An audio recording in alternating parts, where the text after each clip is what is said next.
Thanksgiving night smelled like cinnamon, roasted turkey, and betrayal. I'd spent the whole week perfecting the table, burnt orange napkins, crystal glasses catching the candlelight, and the silver set we only used once a year. My mother-in-law sat at the far end, pretending to like me, while Ryan worked the room like it was one of his open houses. His grin was too wide, his charm too sharp. I'd been married to him for 12 years. I knew when something was off. He kept glancing toward the door, checking his watch.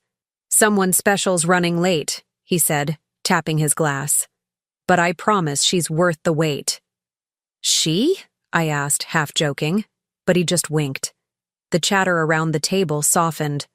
Our daughter Lily, 10 years old and watching me like a hawk, caught my hand under the table. Her eyes said everything mine couldn't. "Please don't make a scene, Mom." Then the front door opened. High heels clicked across the marble floor, and there she was.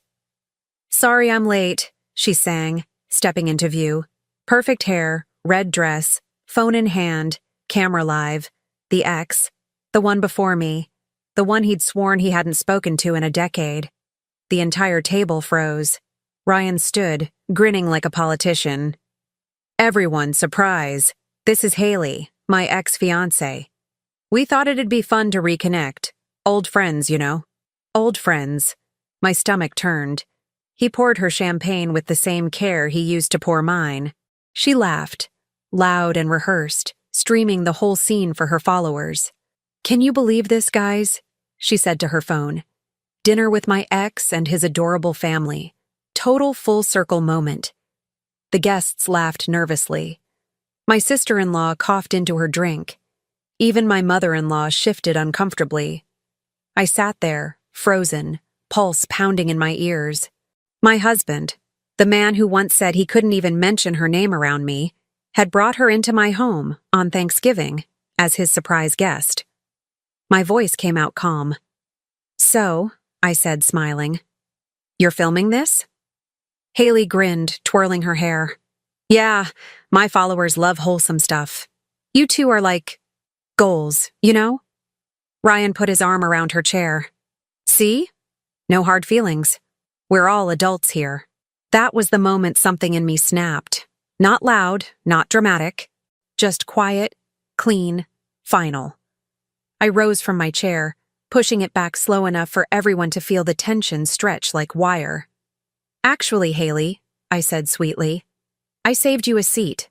Right here." She blinked, confused, as I gestured to the chair beside Amanda Reed, Ryan's investor's wife. The same woman Haley had publicly humiliated 2 years ago, stealing a brand partnership out from under her with fake screenshots and a sob story.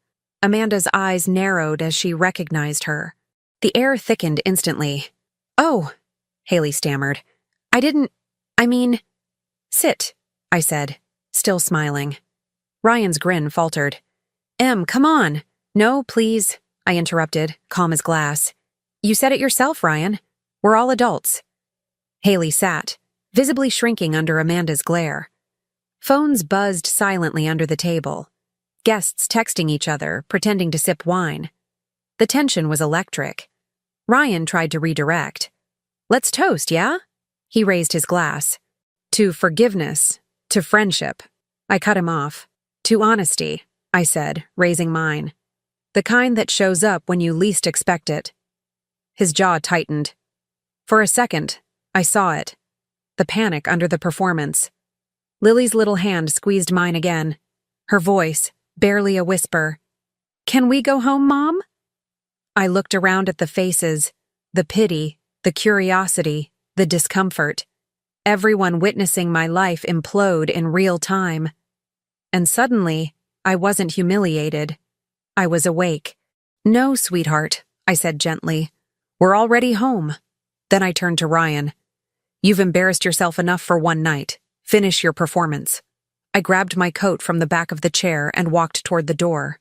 Behind me, I heard Haley whisper, "Was that live?" Amanda laughed coldly. "It is now." Ryan's voice followed me. "Emily, don't you walk away from me." But I didn't look back. I walked out into the cool Texas night, heels crunching on the gravel, chest tight but steady. I didn't cry, not one tear, because in that moment, something shifted. I'd spent years making excuses, smoothing chaos, swallowing anger. But humiliation, it turns out, burns clean. It strips everything false, every illusion, every smile you forced to keep the peace. By the time I reached my car, my hands had stopped shaking. I opened the door, looked at my reflection in the window, mascara intact, expression unreadable, and whispered to myself, "You just gave your last performance, too." Inside, my phone buzzed. Notifications, messages, screenshots. People were already talking. Thanksgiving had gone viral. I drove off without checking. The world could watch him crash. I had work to do. As the house disappeared in the rearview mirror, I felt it. A strange clarity, like the silence after a storm. I wasn't sure who I'd become, but I knew exactly what I was about to do. Ryan wanted to play games in public? Fine. I'd make sure the world saw how it ends when a man mistakes a quiet woman for a weak one. By the time I pulled into the empty parking lot near my studio, the words had already formed in my head. Not a threat, a promise. You invited your ex to Thanksgiving, Ryan. But you just invited the end of your career, too. I leaned back in the seat, closed my eyes, and smiled for the first time in months. Not from joy, but from power. Because this time, I wouldn't be the one blindsided. This time, I'd be the storm. The first Thanksgiving Ryan and I ever hosted was in our cramped one-bedroom apartment, back when we still burned the rolls and drank cheap wine. We'd sat on the floor, laughing at our mistakes, swearing we'd build something better together. Back then, I believed him when he said, "It's you and me against the world." I met Ryan when I was 26 and fresh out of design school, taking freelance gigs to stay afloat. He sold real estate, smooth-talking his way through open houses with that easy confidence people mistake for competence. I was drawn to it, not because I didn't have my own ambition, but because he made me feel like we were unstoppable as a team.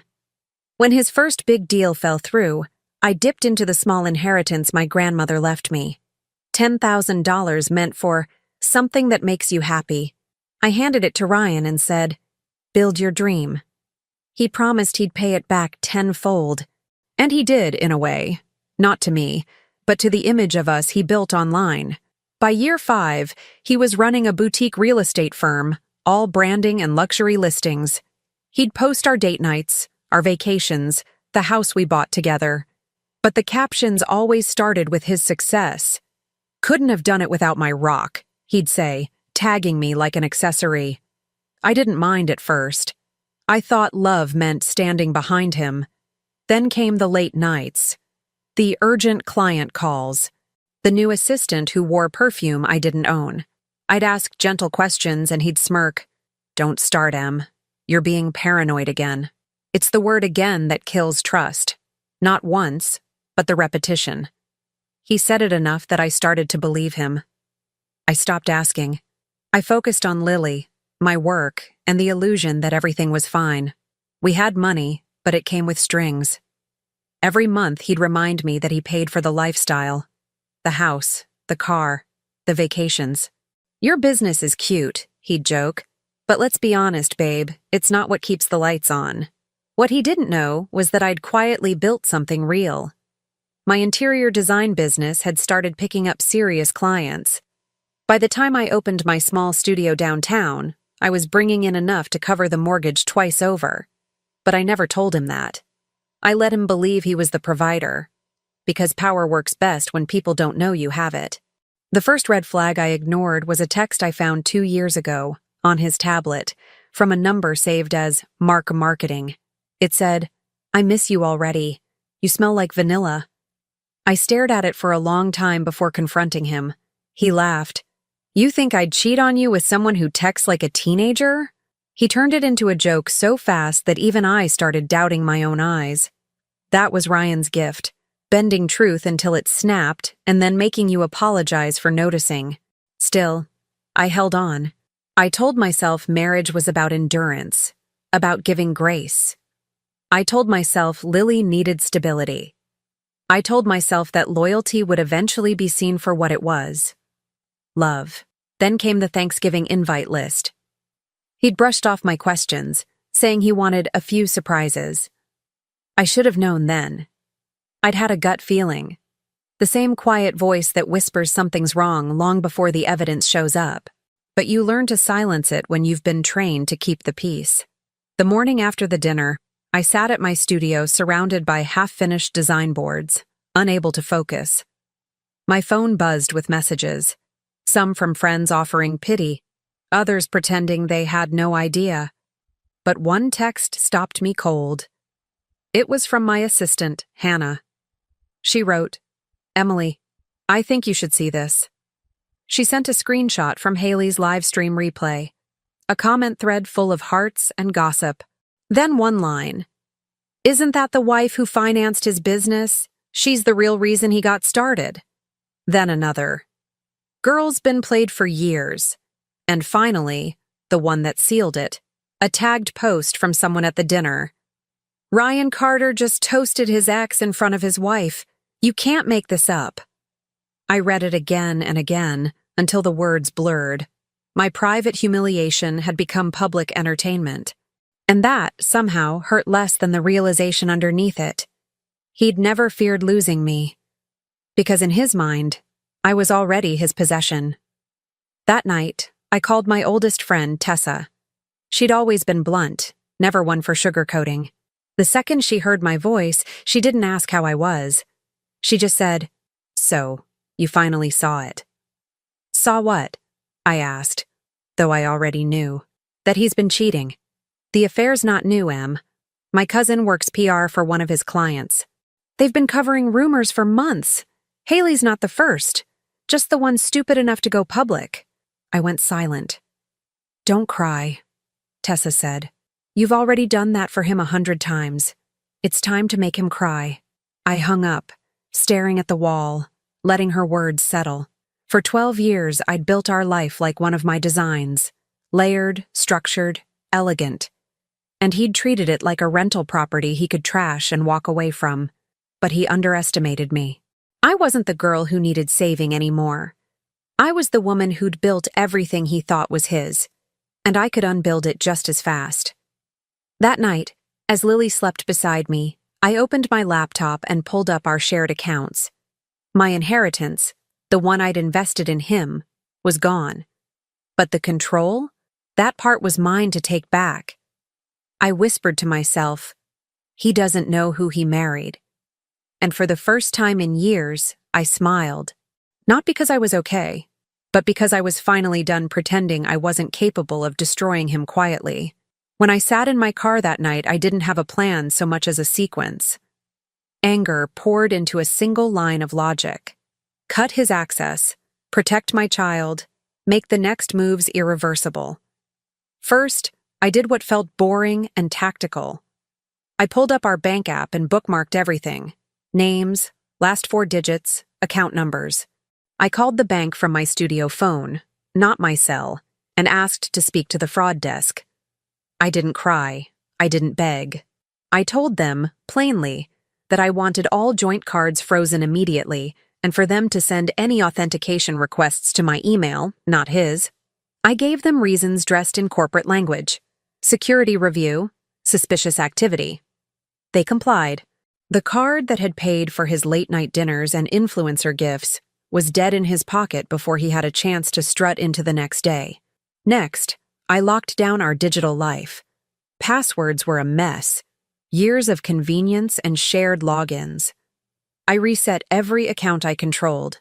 Our mortgage portal, our utility accounts, my business Stripe account, and the email he used for work. I set 2-factor authentication and changed recovery numbers to my new burner. Lily's tablet got a new parental lock. If he wanted to sell our lives, he could try, but he wouldn't be able to touch sentimental backups or my business records. Then I made calls. My lawyer, Claire, someone I'd once designed an office for, picked up on the third ring. I didn't dramatize anything. I told her I needed representation, paperwork prepped, and a temporary consult. I want custody and an emergency freeze on joint credit access, I said. Claire's tone shifted, professional and sharp. She asked me about evidence. I sent screenshots, timestamps, the live stream replay Haley took. She told me to preserve everything: recordings, receipts, messages. She said she could file motion papers within 48 hours if needed. I called Hannah, my assistant, and handed out orders with the briskness of someone running a small company. Pull invoices for every renovation we've done this year, export client deposits, and get me copies of contracts signed under my name. She was on it before I finished the sentence. I set up a spare account in my business's LLC name and wired the last of the studio's revenue there. If he thought he could claim my work as part of our lifestyle, he'd be painfully wrong. The part people imagine as glamorous, the revenge checklist, the dramatic exposés, starts with small legal motions and ends with people who have names and numbers. I called an accountant I trusted and asked for an audit of our joint finances. He found what I'd suspected. Most of the big investment moves carried Ryan's signature.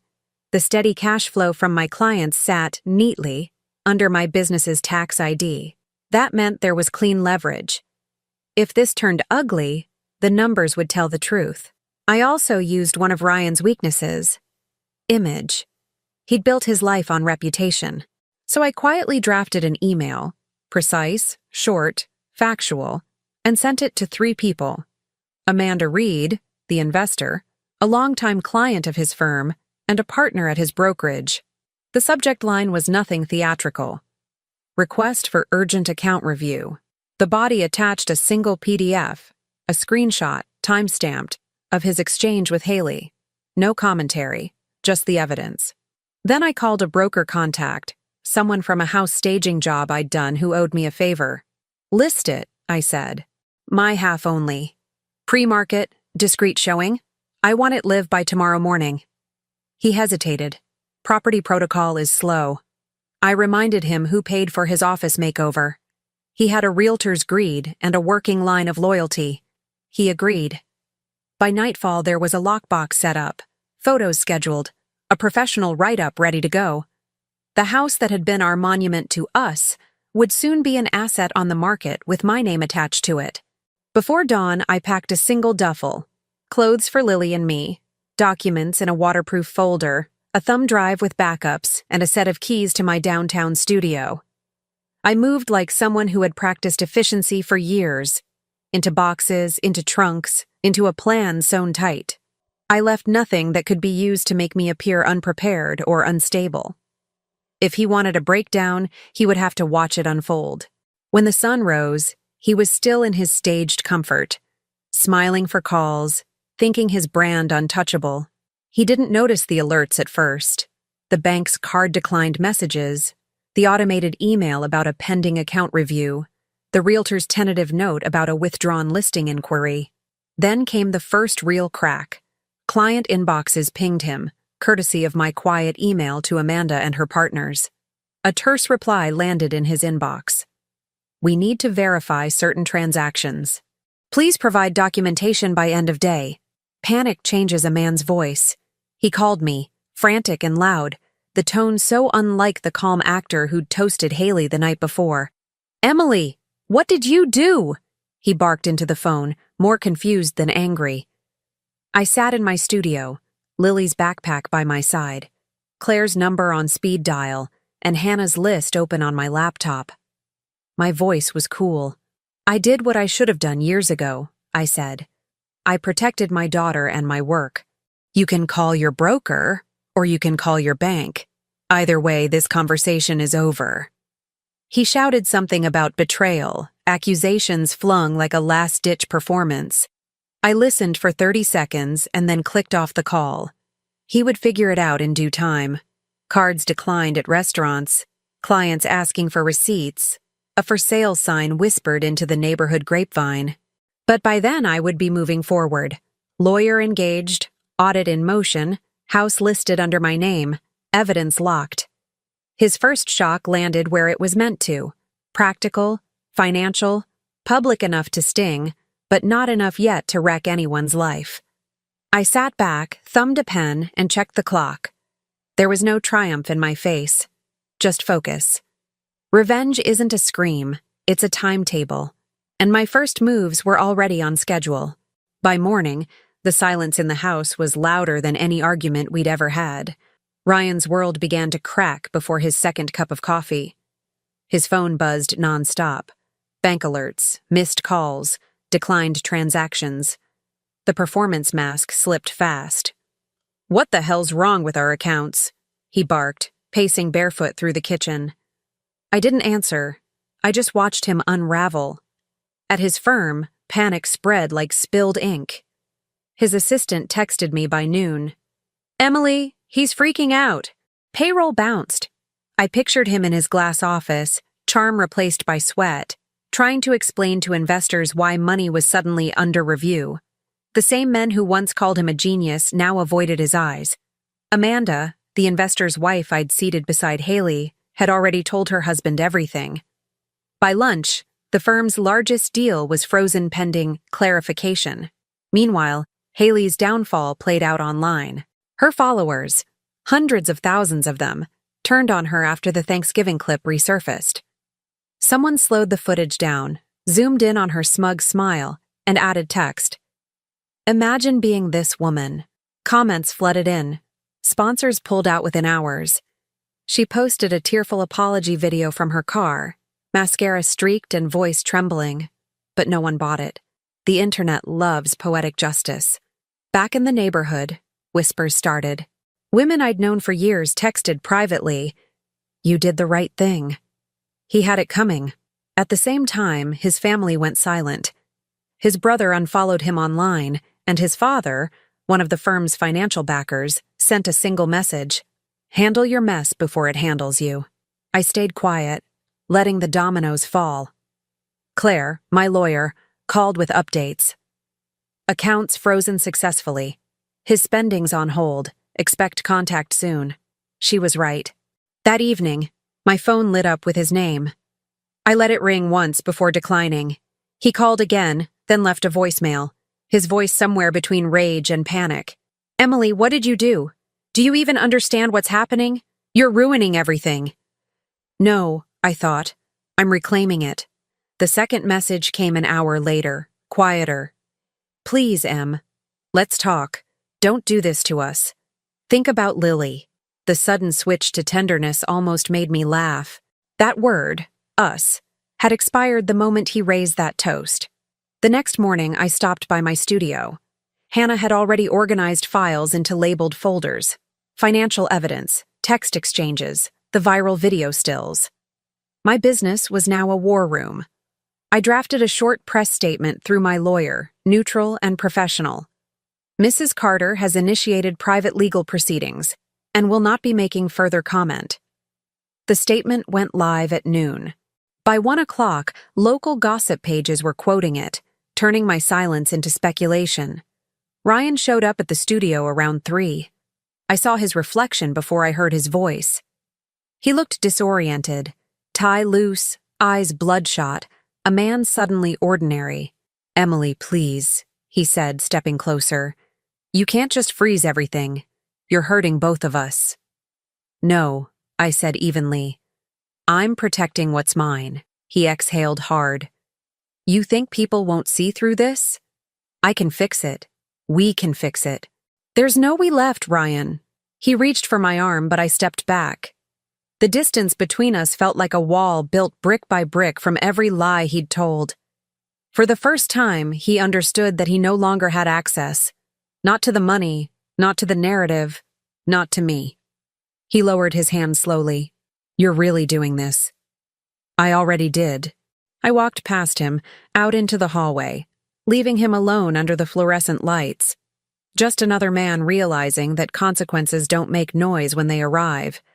They simply take everything that was never truly his. 2 weeks later, the confrontation came to me gift-wrapped in polished marble and fake smiles. Ryan was scheduled to speak at the Austin Real Estate Awards, a charity gala he'd organized back when people still took his calls. I hadn't planned to attend, but when Amanda sent me an invitation with the note, "Front row table.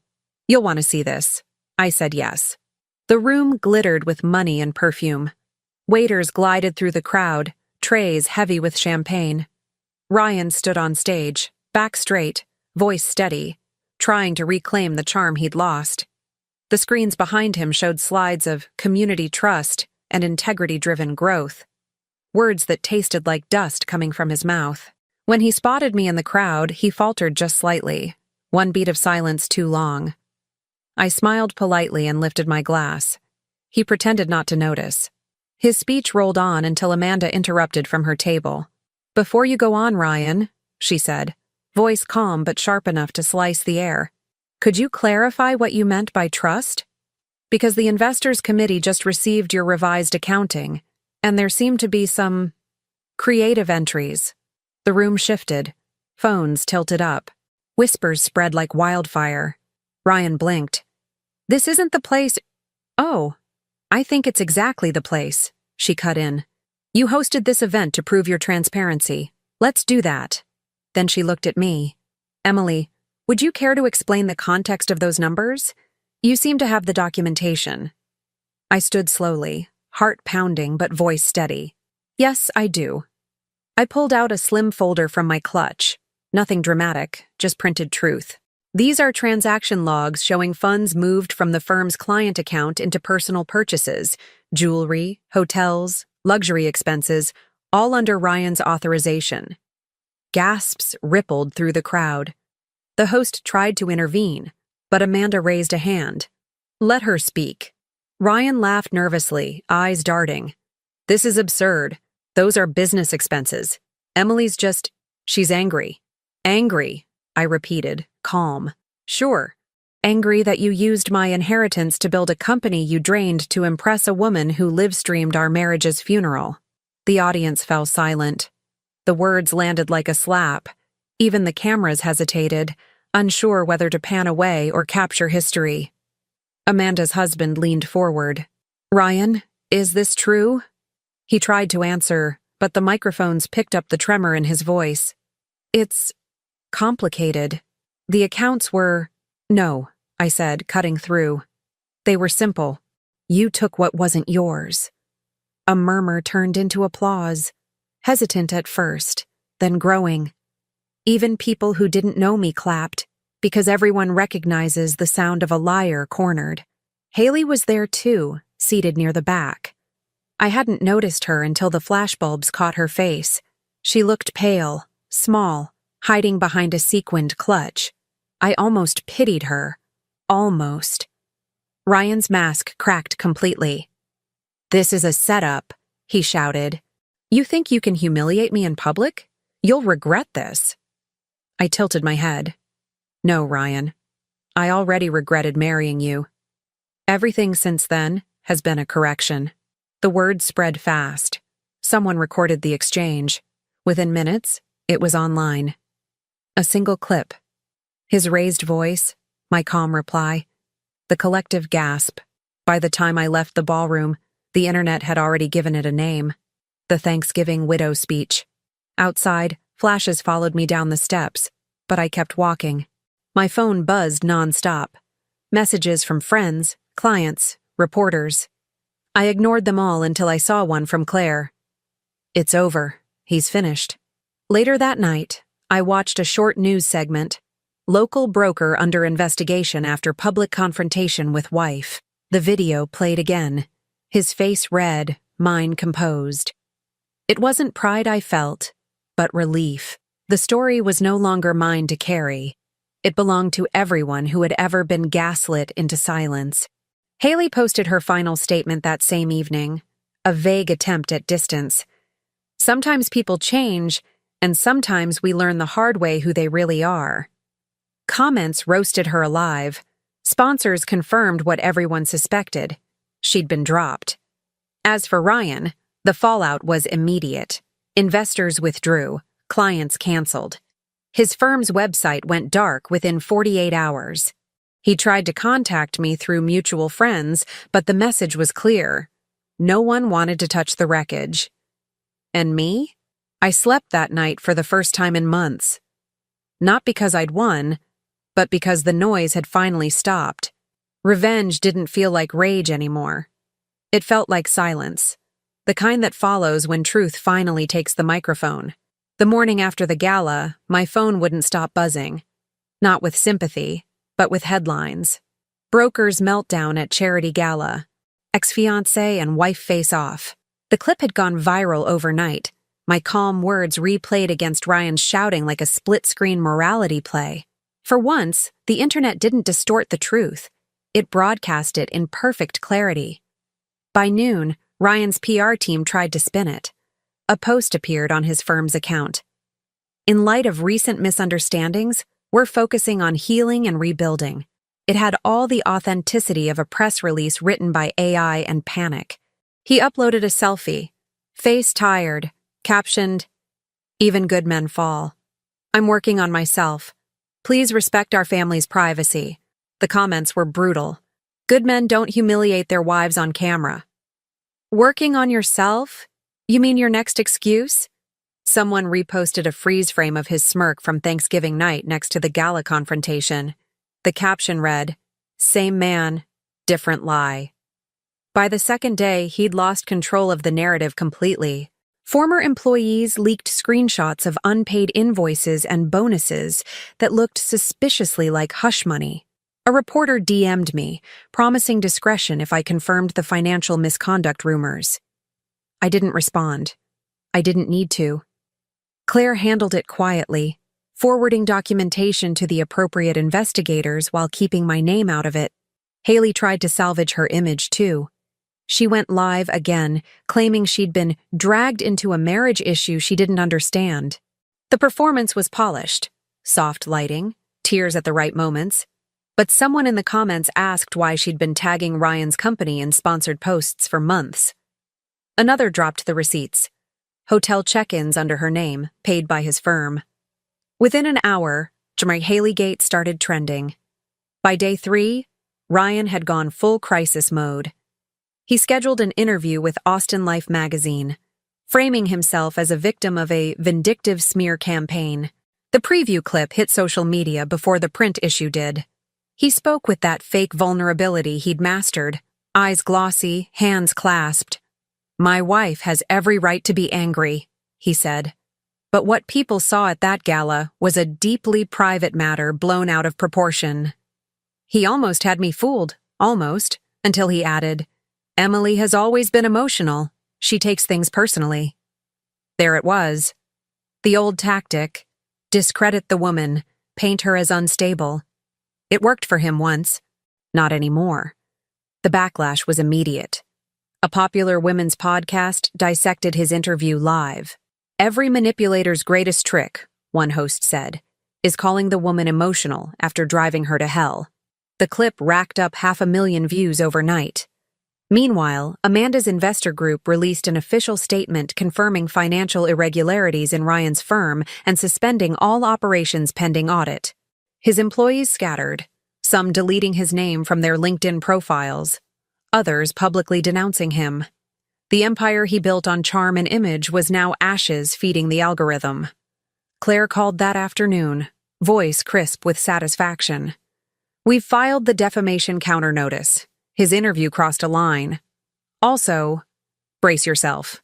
Someone leaked the raw footage from Thanksgiving night." My stomach tightened. "The whole thing?" "Unedited," she confirmed. "It's everywhere." That night, I watched it. The camera caught everything: his toast, Haley's smug expression, my quiet retaliation, the moment I walked out. The rawness of it made it worse and better all at once. People could finally see the humiliation for what it was.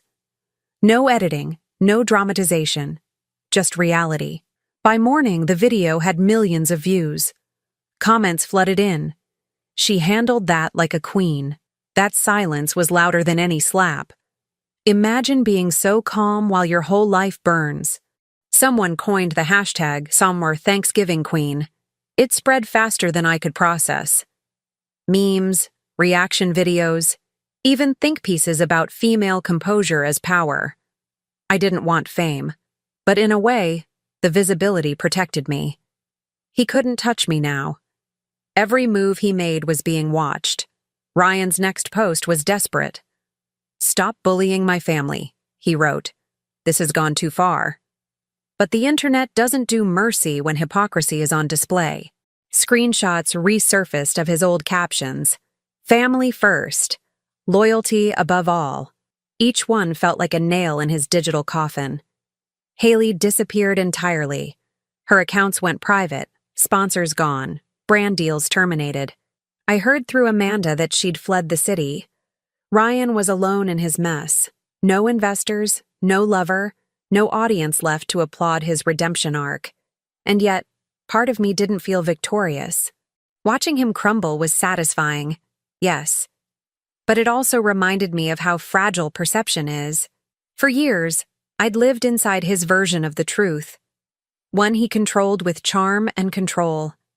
Now the world finally saw the rot beneath the gloss. That weekend, a journalist from the Texas Tribune called. "We're doing a feature on women reclaiming their narratives in public scandals," she said. "Would you speak on record?" I paused. "No," I said finally. "I've already spoken, once in a room full of people who didn't expect me to." After hanging up, I stood at my studio window, watching the sun set over the city skyline. Somewhere out there, Ryan was probably refreshing his mentions, drowning in the noise he once weaponized. For the first time in a long time, I didn't feel small. I didn't feel broken. I felt seen. Not by the public, not by headlines, but by myself. Revenge wasn't the viral moment. It wasn't the applause or the downfall. It was this silence, the kind that follows when every lie has already spoken for itself. The PR storm hadn't even settled before the lawyers moved in.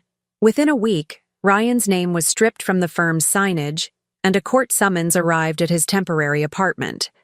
Claire's voice on the phone was almost clinical. "The audit confirmed misappropriation. The financial misconduct is provable. We'll leverage that in the divorce." What she meant was, he was finished. Our hearing took place in a downtown courthouse on a rainy Friday morning. Ryan showed up wearing humility like a costume. Gray suit, no tie, eyes hollow.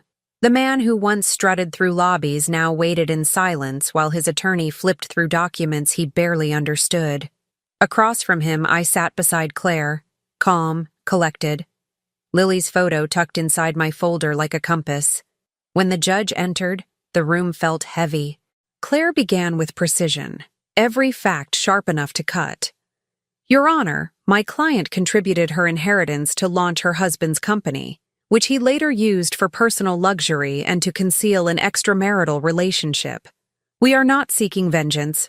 We are seeking restoration." Ryan tried interrupting once, claiming the money was a gift.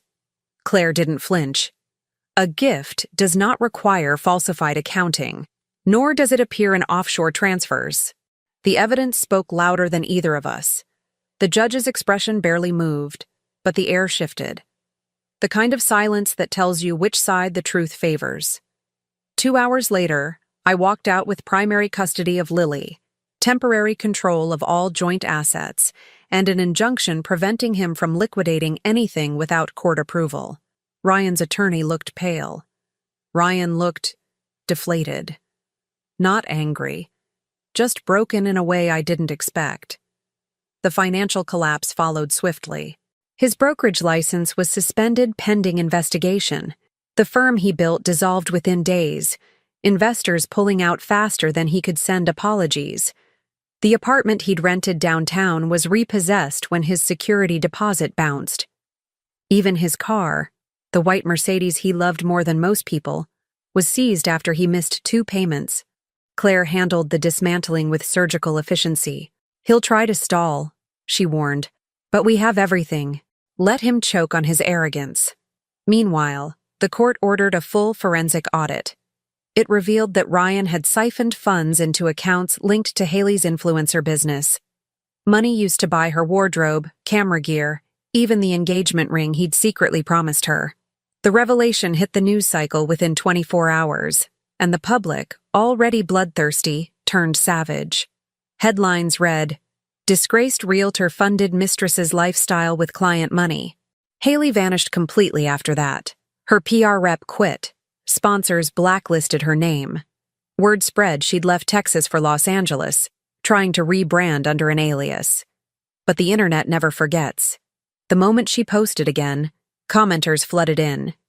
Still living off other people's money? Ryan's father made his final move then. He visited my lawyer's office, not mine, and quietly signed a statement withdrawing financial backing from his son's ventures. "I can't protect him anymore," he said. He brought this on himself. For a man who'd once defended Ryan to my face, it was the truest act of justice. Ryan's brother stopped replying to his calls altogether. Their family group chat, once filled with forced holiday plans, fell silent. The Carters became a ghost family, scattered by shame and self-preservation. Through it all, Lily stayed grounded. I kept her out of the headlines, out of the courtroom, out of the noise. She asked me once, "Is Daddy mad at you?" I told her the truth. He's mad at himself. He just doesn't know it yet. Claire finalized the divorce papers in under 6 weeks, record time. I signed the last document on a quiet Monday morning. The settlement granted me the house, full custody, and half his remaining assets, which by then weren't much. The judge's note at the bottom read, "The court recognizes the respondent's breach of fiduciary trust." It was legal language, but to me, it translated simply, he finally paid for what he took. Afterward, I stopped by the old house one last time before putting it up for sale. The rooms smelled of dust and lost arrogance. His framed awards lay shattered on the office floor, the walls stripped bare. I walked through slowly, touching the door frames, remembering the woman who once believed this house was security. She'd been wrong. Security isn't bricks and contracts. It's the freedom to walk away. Outside, reporters still lingered, waiting for a soundbite. One shouted, "Emily, do you have any comment on your husband's bankruptcy?" I turned, calm as ever, and said, "He's not my husband." Then I got in my car and drove away. That night, Claire called to tell me the bankruptcy had been filed. Ryan was officially insolvent, assets frozen, reputation destroyed, future uncertain. He'd gone from luxury listings to couch surfing at a friend's apartment. I thanked her, hung up, and stood by my window watching the rain. It wasn't joy I felt. It was closure, the quiet kind that doesn't announce itself, only settles into your bones like peace. Ryan had built his empire on deceit. I dismantled it with truth. And in the end, the truth didn't shout. It simply outlasted him.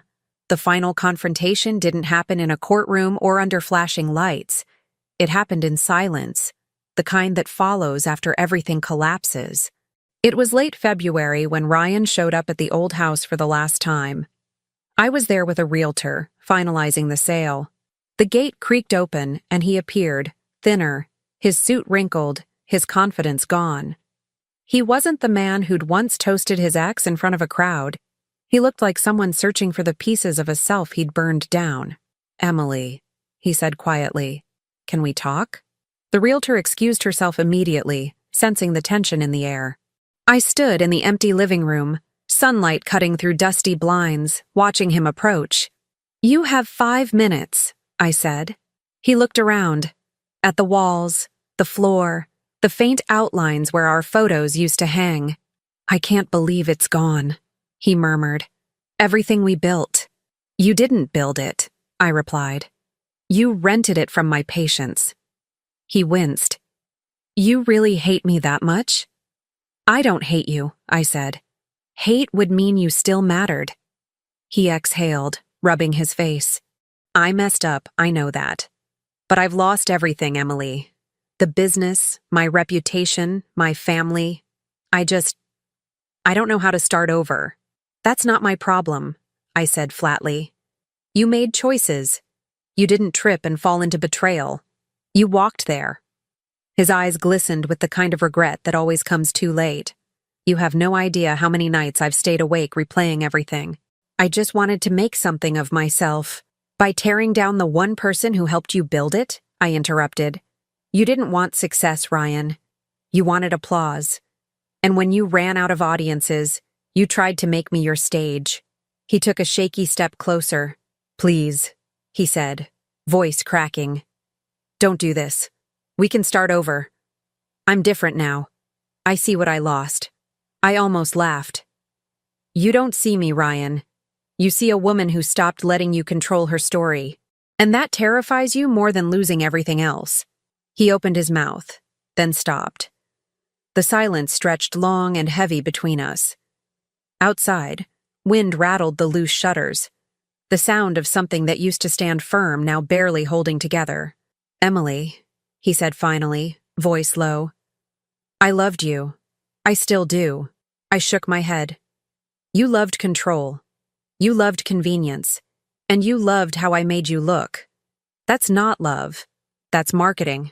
He dropped his gaze to the floor. I don't know who I am anymore. That's the first honest thing you've said in years, I replied. He swallowed hard, glancing at the front door. So that's it? After everything? You just walk away? I already did, I said softly. The day you invited her to my table, you ended this. I'm just closing the door you left open. He stared at me, searching for something. Maybe the old softness, maybe forgiveness. But all he found was composure. The kind that comes when pain finally stops needing to explain itself. Goodbye, Ryan, I said, picking up the folder of closing papers. He took a step forward. Can I see Lily? She'll decide when she's ready, I said. But if you want her to remember you kindly, don't show up until you've learned to mean your apologies. He nodded slowly, defeated, and turned toward the door. His voice trembled as he said, You were always stronger than me. I looked at him one last time. No, I said. I just stopped pretending weakness was love. He paused, waiting for something. Maybe one final chance to rewrite the story. I gave him none. I walked past him, out into the sunlight, and didn't look back. Outside, the realtor was waiting by her car. Everything okay? She asked. Perfect, I said, handing her the keys. As she locked the gate behind me, I caught a glimpse of Ryan through the window, standing alone in the empty house, surrounded by echoes of the life he'd destroyed. It wasn't triumph I felt. It was peace, clean, final, and earned. A year later, Thanksgiving looked different. No grand dining room, no silver cutlery, no audience to impress. Just a modest table in my new apartment overlooking the city, candles flickering beside a bowl of mashed potatoes Lily helped make. The silence felt warm this time, not empty, but earned. Lily laughed as she told a story from school, her voice full of the kind of joy I hadn't heard in years. She was lighter now, sharper too, like she'd inherited the truth instead of the trauma. We'd spent months rebuilding what he'd broken, not with money or grand gestures, but with simple things. Breakfast together, quiet mornings, the peace of knowing no one could raise their voice and make the room shrink. After dinner, when she fell asleep on the couch under a blanket, I sat by the window, watching the city lights scatter across the skyline. My studio had grown into something real. New clients, new contracts, all under my name. For the first time, I wasn't designing for someone else's image. I was building for me. The world had moved on from our scandal, as it always does. The hashtags faded, the gossip pages found new prey. But the ripple effect stayed. People still recognized me sometimes. The woman from that video, the one who walked away without shouting.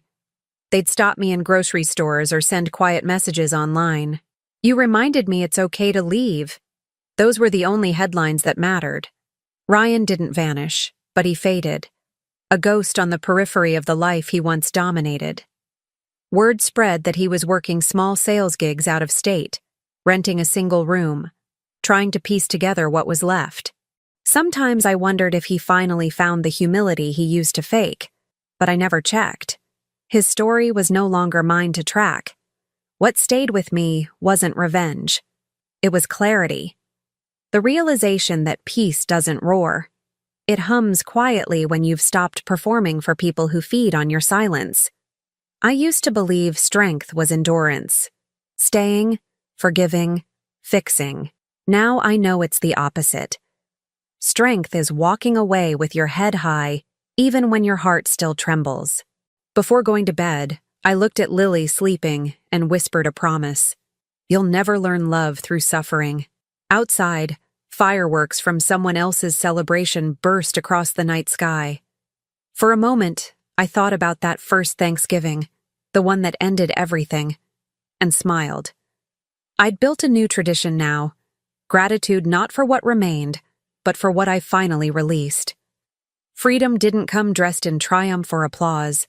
It arrived quietly, in small, steady breaths, the kind that fill a room that no longer echoes someone else's lies.